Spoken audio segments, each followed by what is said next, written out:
नमन करीतसे अति प्रीतीसी नमोनी पुढे वायू सुतासी युद्ध का सोडिले म्हणतसे।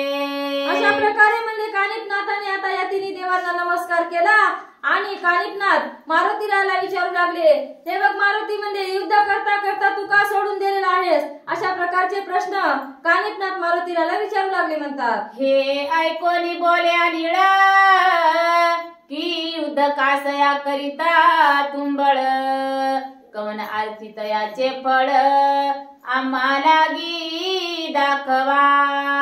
अशा प्रकारे म्हणजे तुम्ही युद्ध कोणत्या कारणाने करत आहात याचं कारण आम्हाला सांगा आणि युद्धातून तुम्हाला काय फळ मिळणार आहे हे सुद्धा आम्हाला सांगा। अशा प्रकारचे पवनदेव बोलत होते म्हणतात। नाथ म्हणे तया मारुतीसी युद्ध करीत होता कासयासी मारुती म्हणे का म्हणेसी तरी ऐका माझिया। अशा प्रकारे म्हणले मारुतीला कानिपनाथाने विचारलेलं आहे, तू माझ्या सोबत काय युद्ध करत होतास म्हणले। त्याच्यावर मारुतीराय म्हणतात, माझ्या मनामध्ये एक काय कामना आहे आणि त्या कारणास्तव मी तुमच्या सोबत युद्ध करत होता। अशा प्रकारचे मारुतीराय त्याला कारण सांगू लागले म्हणतात। म्या बहुत यत्न करून गौरवनी मचिंद्र नंदन परम आदरे स्त्री राजा कारण पाठविला आहे की। हे बघा म्हणले मच्छिंद्रनाथाला इथं मी स्त्री राज्यात आणायला खूप प्रयत्न केलेले आहेत म्हणले। मच्छिंद्रनाथ काय फुकट इथं येऊन बसलेले नाहीत, मला खूप कष्ट सोसावे लागले आहेत, मला किती जणांना वचन द्यावे लागलेले आहे। अशा प्रकारचे मच्छिंद्रनाथ कानिपनाथाला मारुतीराय बोलू लागले। तरी हे तयाच्या सती जाती तेथी गेली तया प्रती भेटल्या तयाच्या समूळ व्रती बोध स्थिती आणि तिला। बघा मी आधी सांगितलं होतं की हे त्या जातीचेच आता जाती आणि मग हे जर त्याला जाऊन मिसळले याने जर त्यांना काही बोध केला तर काय होईल म्हणजे मच्छिंद्रनाथाचं मन इकडेच कळवळेल आणि मच्छिंद्रनाथ मैनाकिनीला सोडून यांच्या सोबत येतील। अशा प्रकारचे मारुतीराय कानिपनाथाला सांगू लागले म्हणतात। मग तो सांडोनी तेथीचे स्थान स्वदेशात करील गमन ऐसी चित्री कल्पना आणून युद्धा लागी मिसळलो। मच्छिंद्रनाथ तिथं राहणार नाहीत म्हणजे मच्छिंद्रनाथ या कानिपनाथासोबत इकडेच येतील, इकडच्या देशात राहतील। मग मैनाकिनी दुःखी होईल आणि मैनाकिनीचं दुःखी मन काय करेल, मला शाप देईल आणि मला याची चिंता मला लागून राहिलेली आहे, म्हणून मी तुमच्या सोबत युद्ध केलं, तुम्हाला मध्ये जाऊ द्यायचा नाही असा माझा हेतू होता म्हणून मारुतीराय सांगू लागले। तरी आता सो कैसी हा गेली स्त्री राजास काही योग मच्छिंद्रास बोलू नये दुरुक्ती। अशा प्रकारे म्हणजे आता तुम्ही चाललाच आहात तर तुम्ही तिथं जा म्हणजे स्त्री राज्यात, पण तुम्ही मच्छिंद्रनाथाजवळ इकडे येण्याची कोणतीच युक्ती बोलायची नाही किंवा कोणतीच भाषा सुद्धा वापरायची नाही। जसं तुम्ही जासाल तसं गेल्या पावली परत या। अशा प्रकारचे मारुतीराय कानिपनाथाला बोलू लागले। ऐसे प्रकरणी भाष्य देऊन आवश्यक करावे यांनी गमन मग माझे काही एक चलन होणार नाही नाथासी।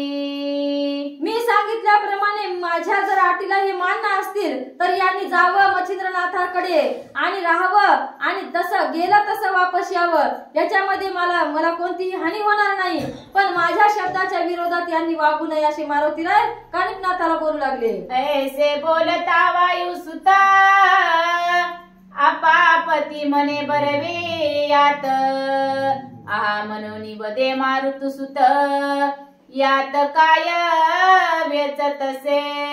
अशा प्रकारे असणारे म्हणजे असं मारुतीरायाचं बोलणं ऐकल्याच्या नंतर समुद्रदेव म्हणू लागले। समुद्रदेव म्हणू लागले असं म्हणल्याच्या नंतर काय घोर नाही म्हणजे कानिपनाथानं जावं आणि स्त्री राज्यातून वापस यावं। अशा प्रकारचे समुद्रदेव सुद्धा त्यांना मान्यता देऊ लागले म्हणतात। मग हसवणी बोलिले कानिपनाथे आहा शंकालिया तुम्हाते तरी प्रयोजन काया मुते मच्छिंद्राती बोलाया। अशा प्रकारे म्हणजे तुम्हाला अशी शंका आलीच कशी की आम्ही मच्छिंद्रनाथाला बोलू, या प्रकारे सांगू आणि इथून घेऊन जाऊ. अशा प्रकारे कानिपनाथ आता मारुतीरायाला बोलू लागले म्हणतात. तरी सहसा मी मच्छिंद्रासी बोलणार नाही दुर्बलेसी, आणि संबोधुनी त्यासी तेथील तेथे स्थापुकी. अशा प्रकारे म्हणले या घटनेबद्दल आम्ही मच्छिंद्रनाथाला सांगणारच नाही आणि तिथून घेऊन सुद्धा येणार नाही. जसे तिथे आहेत तसेच आम्ही तिथे राहू देऊ, फक्त आम्ही स्त्री राज्यात जाऊन येऊ. अशा प्रकारचे कानिपनाथ मारुतीरायाला आणि समुद्रदेवाला सांगू लागले म्हणतात. ऐसे वदोनी करतळ भाषा देवोनी तुष्ट केले त्यास, मग आपुला आपुल्या स्वस्थानास त्रिवर्गही चालिले. अशा प्रकारे म्हणले आम्ही काहीच करणार नाही, आम्ही मारुतीरायाच्या कोणत्या वचनाला हानी पोहोचू देणार नाही. आम्ही वचन देतो म्हणले आणि काय करणार, आम्ही फक्त जाणार येणार. असं ऐकल्याच्या नंतर त्या तिघांचंही समाधान झालेलं आहे आणि तिघही आपापल्या स्वस्थानाला निघून गेले म्हणतात. सकळ गेले स्वस्थानासी तो उदय झाल्या लोटली निशी, मग शिष्य कटकेसी तेथोनिया निघाले. अशा प्रकारे म्हणजे हा सगळा वृत्तांत रात्रीच्या समय झाला होता आणि काय झालं म्हणतात, रात्र संपली, दिवसाचा उजेड झाला आणि दिवस उजाडल्याच्या नंतर हे सगळे जण 700 शिष्य आणि कानिपनाथ आता श्रीराजाकडे निघाले म्हणतात. स्त्री राज्यात प्रवेशून नाना तीर्थक्षेत्र स्थान, पाहत पाहत गजनंदन शृंग मुरडी पातला. जात असताना म्हणजे वाटेमध्ये खूप तीर्थ, खूप क्षेत्र, मंदिर, देव लागत होते. त्यांचे दर्शन घेत तीर्थाच्या आंघोळी करीत कानिपनाथ आणि शिष्य निघाले आणि शृंगार मुरडी या गावामध्ये आता येऊन पोहोचलेले आहेत म्हणतात. तो ते गावीचे नृपासनी तिलोत्तमा मैना किनी, मच्छिंद्रास बैसोनी सभास्थानी सेवे लागी विनटली. अशा प्रकारे म्हणले त्या राज्यातली राणी मैनाकिनी किंवा किलोत्तळा असं तिचं नाव होतं म्हणतात आणि ती मच्छिंद्रनाथासोबत राज्यासनावर बसून तिथला कारभार पाहत होती म्हणतात. तो कानिपनाथ फेरी आला करीत राजद्वारी, सवे शिष्य कटक भारी तो द्वार रक्षक शोधा लागी धावले. अशा प्रकारे असणारे म्हणले निघत निघत आल्याच्या नंतर कानिपनाथ आणि त्याचे 700 शिष्य राजद्वाराला येऊन भिडलेले आहे म्हणतात. त्यांना बघितल्याच्या नंतर तिथले सेवक जण धावून आले आणि कोण आहे याची विचारपूस घेण्याकरता आता ते पुढे झाले म्हणतात. शोधिता शिष्य नयनी तो कानी पाकळला कानी, मग जाऊन या राजागणी वृत्तांत सुचविला. अशा प्रकारे म्हणजे त्या सेवकांनी विचारपूस केली, कुठून आलात, काय नाही, तुमचं नाव काय असं विचारल्याच्या नंतर कानिपनाथांनी सांगितलं की आम्ही कानिपनाथ आहोत असं तुमच्या राजाला जाऊन सांगा. म्हणल्याच्या नंतर तिथे ते सेवक काय झाले आहेत की मच्छिंद्रनाथ आणि मैनाकिनी ज्या ठिकाणी होते तिथे त्यांना सांगायला गेलेले आहेत म्हणतात. म्हणती महाराजा ग्रामद्वारी कानिपासनाथ परिवारी, 700 शिष्य समुद्र लहरी तव भेटी आलासे. अशा प्रकारे म्हणले त्या सेवकांनी जाऊन वार्ता राजाच्या कानावर सांगितलेली आहे. मच्छिंद्रनाथाच्या आणि मैनाकिनीच्या कानिपनाथ नावाचा एक जती आलेला आहे म्हणजे आणि त्याच्या सोबत समुद्राच्या लाटेसारखा 700 शिष्यांचा कटभार आलेला आहे अशी वार्ता त्या दोघांना त्यांनी सांगितली म्हणतात. हे ऐकोनी मच्छिंद्रनाथ मने पाहिला तया कोण पंत, येरी मनती मनविती नाथ कान फाट करणी.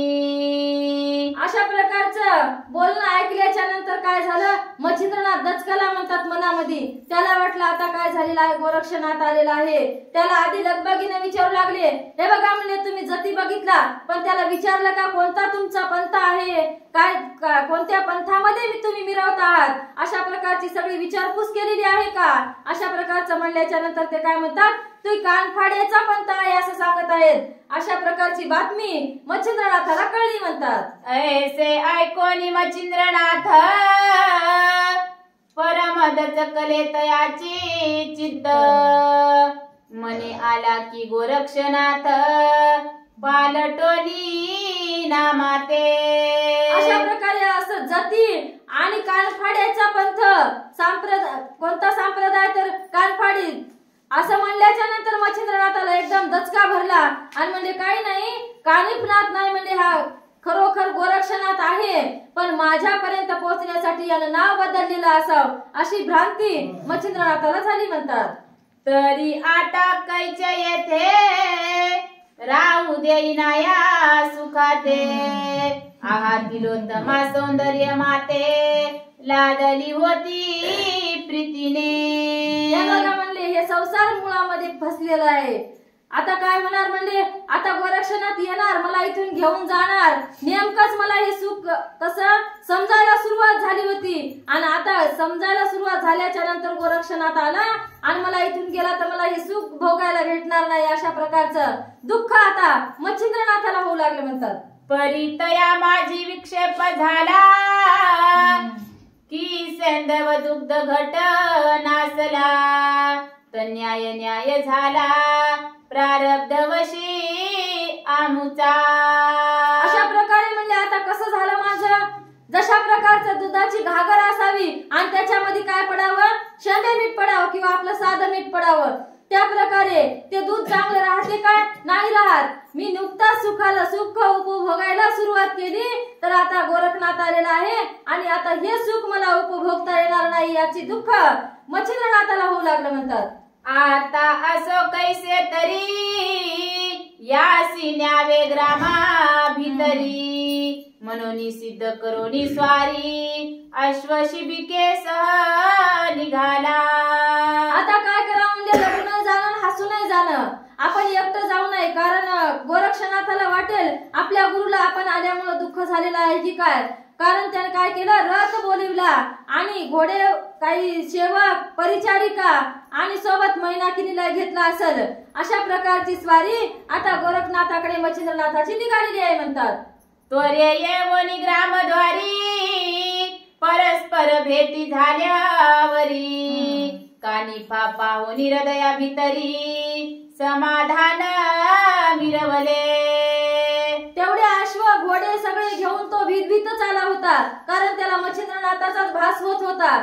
आणि मग काय झालं म्हणतात, वाड्याच्या बाहेर आल्याच्या नंतर त्याला कानिफनाथ दिसलेला आहे. मनामध्ये त्याला काय झालं, थोडक्यात समाधान झालेलं असं सांगत आहे. मग आदेशा होनी न म्हणा रुजामे बरदरी कनक वर्ण, मही पसरोनी योग द्रुम तयावरी बैसविला. अशा प्रकारे म्हणजे एकमेकांना नमस्कार झाला आणि काय केलं, मच्छिंद्रनाथाने त्या कानिफनाथाला आणि त्यांच्या शिष्याला राजवाड्यात आणलेला आहे आणि त्याला खाली बसायला सुंदर असा गालिचा टाकला आणि त्याच्यावर सगळ्या नाथांना बसविलं म्हणतात. मग कोण कोणाची समूळ कथा तदनु पुसता गुरुची पंथा, त्यांनीही सांगितली समूळ वार्ता जालिंदर जन्मापासोनी. अशा प्रकारचे म्हणले तुम्ही कोणते जाती आहात, कोण गुरु तुमचे आणि काय म्हणले तुम्ही कोणाचे शिष्य आहात, अशा प्रकारची सगळी विचारपूस केल्याच्या नंतर कानिफनाथाने आपल्या गुरुच्या म्हणजे जालिंदरनाथाच्या जन्मापासूनचं कथन सविस्तर मच्छिंद्रनाथाला सांगितलेलं आहे म्हणतात. मग मच्छिंद्र म्हणे जालिंदरनाथ देता अनुग्रह उत्तम यात, तरी तू कानिफा नाम सुत गुरु बंधू तो माझा. अशा प्रकारे म्हणजे दत्तात्रय गुरु त्यांचे असल्यावर मग तू त्यांचा शिष्य आहेस म्हणतोस. मग जालिंदरनाथ आणि मी आम्ही दोघ जण काय झालो, गुरु भाऊ झालो, अशा प्रकारची माहिती मच्छिंद्रनाथ कानिफनाथाला देऊ लागले म्हणतात. मग शब्द शब्दी अधिकोत्तर वाढत चालली प्रेम लहर, मग वाहुनी गजस्कंधावर ग्रामा माझी आणले.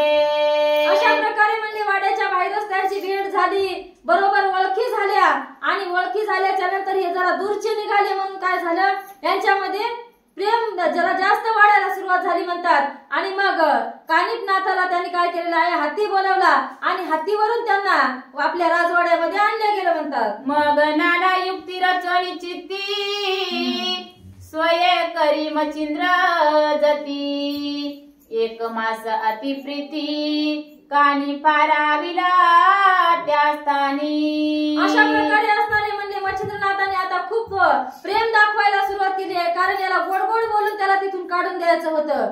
मग काय केलेलं आहे, 1 महिना तिथे कानिफनाथाला आणि त्याच्या शिष्याला मच्छिंद्रनाथाने प्रेमाने ठेवून घेतलेला आहे म्हणतात.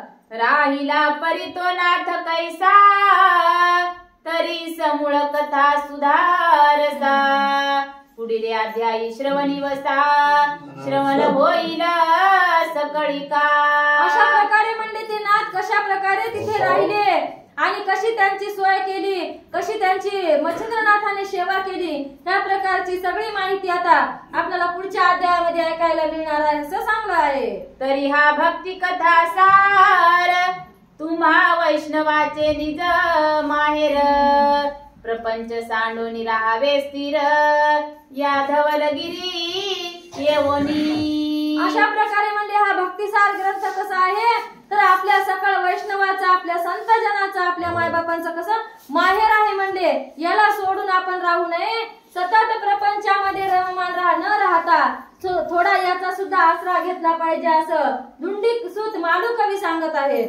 धुंडी सूत नरहरिवंशी कवी मालू नाम दयासी तो बैसला ग्रंथ माहेरासी सुख संपन्न भोगावया. स्वस्ती श्री भक्ती कथा सार समंत गोरक्ष काव्य किमयागार सदा परिशोध भाविक चतुर पंचदशाध्याय गोडहा. अध्याय 15 ओव्या 198. श्री कृष्ण पर्णमस्तु शुभम भवतु श्रीरस्तु नवनाथ